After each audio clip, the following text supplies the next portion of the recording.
जय हिंद दोस्तों, कैसे हैं आप सभी। आशा करता हूँ कि आप सभी अच्छे होंगे। तो दोस्तों, आपके लिए एक बड़ी खुशखबरी है। रेलवे प्रोटेक्शन फोर्स यानी रेलवे सुरक्षा बल में कांस्टेबल के लिए 20,000 पदों पर भर्ती निकलने वाली है। जी हाँ दोस्तों, यदि आप केवल और केवल 10वीं पास हैं तो आप इन पोस्टों के लिए आवेदन कर पाएंगे। तो दोस्तों, यदि आप 10वीं पास हो चुके हैं तो आप आज से ही इसकी तैयारी स्टार्ट कर दीजिए, क्योंकि जब इसके फॉर्म भरना स्टार्ट हो जाते हैं फिर आपको ज़्यादा दिन का समय नहीं मिलता। तो आगे हम जानेंगे कि इसके फॉर्म कब से भरना स्टार्ट हो जाएंगे। ठीक है, टोटल यहाँ 20,000 पदों पर भर्ती निकलेगी। और इससे जुड़ी सारी अपडेट पाने के लिए मेरा टेलीग्राम चैनल आप जरूर ज्वाइन कर लें। आप वहां कुछ भी पूछ सकते हैं। ठीक है, तो इस वीडियो में हम जानेंगे कि इसका सिलेबस क्या है, सैलरी क्या रहती है, चयन प्रक्रिया क्या रहती है और कौन कौन आवेदन कर सकता है। ऐसी बहुत सारी बातें हैं जो हम इस वीडियो में डिस्कस करेंगे। तो दोस्तों, वीडियो को लास्ट तक जरूर देखिएगा। तो चलिए दोस्तों, स्टार्ट करते हैं। तो बात स्टार्ट होती है दोस्तों सैलरी से। सैलरी आपको कितनी दी जाएगी? तो देखिए, जब आपकी ज्वाइनिंग हो जाएगी तब आपको शुरुआत में 21,700 रुपये पर मंथ वेतन दिया जाएगा।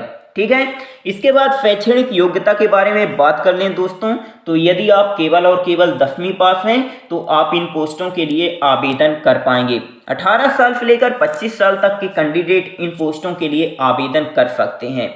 ठीक है, लेकिन आपको उम्र में छूट भी मिल जाएगी। आप यहाँ देख पाएंगे, यदि आप SC ST कैटेगरी से हैं तो आपको 5 साल की उम्र में छूट मिल जाएगी, और यदि आप OBC कैटेगरी से हैं तो आपको 3 साल की एज में छूट मिल जाएगी। और इसके बाद आप यहाँ अपने हिसाब से देख लीजिएगा। ठीक है, आपको उम्र में छूट भी यहाँ पास मिलती है।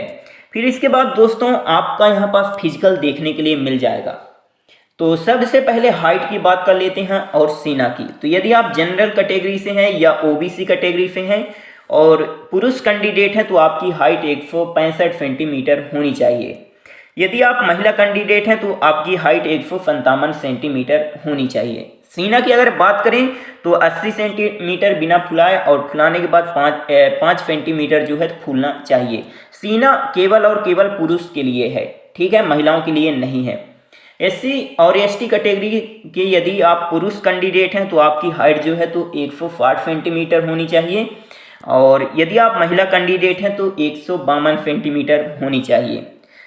इसके बाद सीना की अगर बात करें तो 76.2 सेंटीमीटर बिना फुलाए और फुलाने के बाद 5 सेंटीमीटर फूलना चाहिए। ये सिर्फ और सिर्फ पुरुष के लिए है, आप इस बात को ध्यान में रखिएगा। इसके बाद यदि आप हिली एरिया से बिलोंग करते हैं तो आपकी हाइट जो है तो 163 सेंटीमीटर होना चाहिए, यदि आप पुरुष कैंडिडेट हैं तो। ठीक है, और यदि आप महिला कैंडिडेट हैं तो 155 सेंटीमीटर होनी चाहिए। सीना 80 सेंटीमीटर बिना फुलाए और फुलाने के बाद 5 सेंटीमीटर फूलना चाहिए। आप मेरी एक बात ध्यान में रखिएगा, आपका यहाँ पास सिलेक्शन 4 स्टेज में होता है। ठीक है, फर्स्ट स्टेज में आपका यहाँ पास रिटन एग्जाम लिया जाएगा। सेकंड स्टेज में आपका सीना नापा जाएगा और हाइट नापी जाएगी। ठीक है, थर्ड स्टेज में आपका दौड़ होगा, और इसके बाद फोर्थ स्टेज में आपका डॉक्यूमेंट वेरिफिकेशन होगा, और इसके बाद आपका फाइनल सिलेक्शन हो जाएगा। तो इतने स्टेज से गुजरने के बाद आपका यहाँ पास फाइनल सिलेक्शन हो जाता है। ठीक है, तो हमने यहाँ पास हाइट की बात कर ली है और सीना की। अब हम बात कर लेते हैं यहाँ पास कि दौड़ कितनी मांगी जाती है। तो आप यहाँ देख पाएंगे, पुरुष के लिए 1600 मीटर की दौड़ होगी, यानी 1.6 किलोमीटर की दौड़ होगी। 5 मिनट 45 सेकंड में कंप्लीट करना पड़ेगा, और लॉन्ग जंप 14 फीट की रहेगी, हाई जंप 4 फीट की रहेगी। ठीक है, महिलाओं के लिए 800 मीटर की दौड़ रखी जाती है, 3 मिनट 40 सेकंड में कंप्लीट करना पड़ेगा। लॉन्ग जंप 9 फीट की रहती है और हाई जंप 3 फीट की रहती है। ठीक है, आपको 2 चांस यहाँ पास दिए जाते हैं लॉन्ग जंप करने के लिए और हाई जंप करने के लिए, आप इस बात को ध्यान में रखिएगा। इसके बाद एग्जाम पैटर्न के बारे में बात कर लेते हैं। तो टोटल 120 प्रश्न रहते हैं और 90 मिनट का आपको समय दिया जाता है। निगेटिव मार्किंग 1/3 की रहती है। इसके बाद आपको यहाँ पास सिलेबस देखने के लिए मिल जाएगा। तो आप यहाँ देख पाएंगे कि जनरल अवेयरनेस से 50 नंबर के प्रश्न पूछे जाते हैं। हर एक प्रश्न 1 नंबर का रहता है, आप इस बात को ध्यान में रखिएगा। ठीक है, और मैथ से 35 नंबर के प्रश्न पूछे जाते हैं। जनरल इंटेलिजेंस और रीजनिंग से 35 नंबर के प्रश्न पूछे जाते हैं। ठीक है, तो आपका ये टोटल सिलेबस है, आप इसका स्क्रीनशॉट ले लीजिए। इसके बाद कुल कितने पद निकाले जाएंगे, तो टोटल यहाँ 20,000 पद निकाले जाएंगे दोस्तों।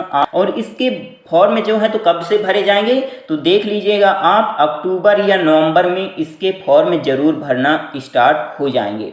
ठीक है, तो आप आज से ही इसकी तैयारी स्टार्ट कर दीजिए। और यदि इससे रिलेटेड कुछ आपको पूछना है तो आप कमेंट करके पूछ सकते हैं। यदि वीडियो अच्छा लगा हो तो please like share and subscribe करना ना भूलें। आपका बहुत बहुत धन्यवाद।